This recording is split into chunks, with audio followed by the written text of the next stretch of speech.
What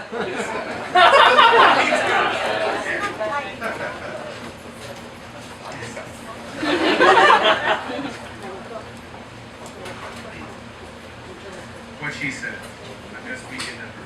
February 2nd, 1945 to December 4th, 2013. That's what it says, guys. I've been blessed with a strange memory. If I'm paying attention, I can remember almost exactly what someone tells me.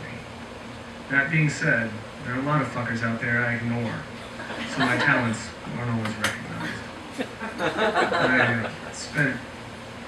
I spent the weekend looking after my mother, who's dying of cancer.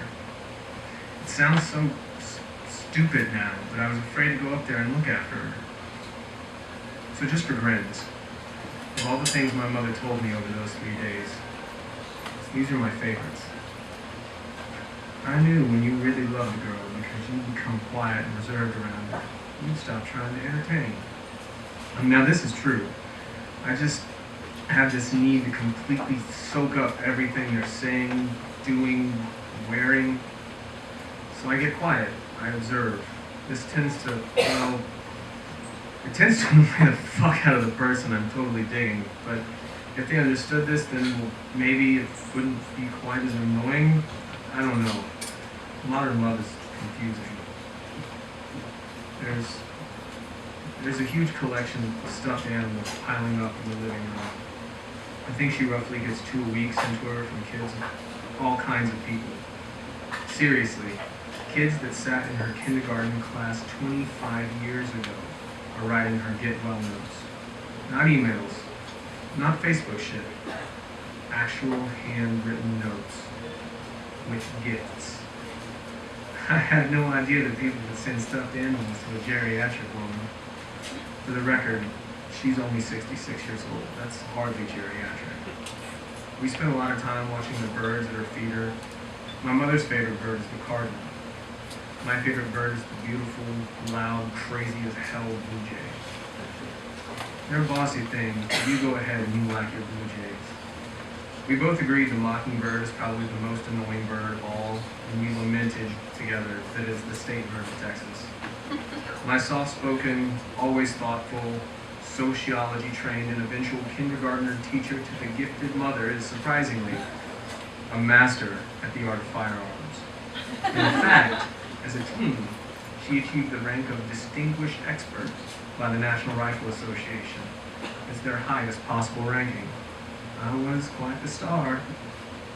She confessed that the rifle instructor at camp was a bit nerdy, and that she was drawn to the sailing instructor. Someone like me, he had uncombed sandy hair and a wild look in his eye. She was having a hard time with her balance. Asked me to change her bed sheets for her. Leave a lot more bed sheet on your father's side so it'll cover his stomach. Speaking of my father, we talked about how despite being a chemical engineer, a passionate amateur astronomer, and an expert on European and American history, he knows very little about some surprising subjects. Your father thinks that if he sweats just enough, it'll eventually remove any dirt or bacteria from his body. I tell him he's wrong. And things started to get weepy.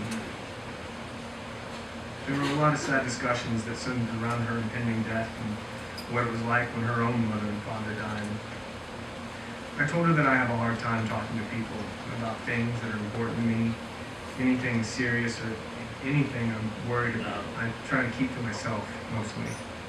I told her that when she goes, I'll feel all alone, because she's the only one that really knows or understands who I am. I've known you longer than anyone else. Then I broke down. After thinking about it all day, I finally told her, look, I know this chemotherapy is hard for you, and I'm glad you're trying. But if it gets to be too much, you can stop at any time. I'll understand. Thank you. No, I want to thank you. This might sound selfish, but I'm so glad just to have you all to myself this weekend. I love you, and I'm sorry that I wasn't always the perfect mother, but I tried to be. No, Mom. You were the best mother a boy could ever have. You were perfect. Don't ever think differently. That was about it. It was my best weekend ever. She's gone now, 7 months after being diagnosed. My last real exchange with her was December 10th. She looked so small in her hospital bed. My eyes were filled with tears, and I said, I love you so much, more than anything. She rolled her big brown eyes, fluttered her eyelashes, and said, what's not to love?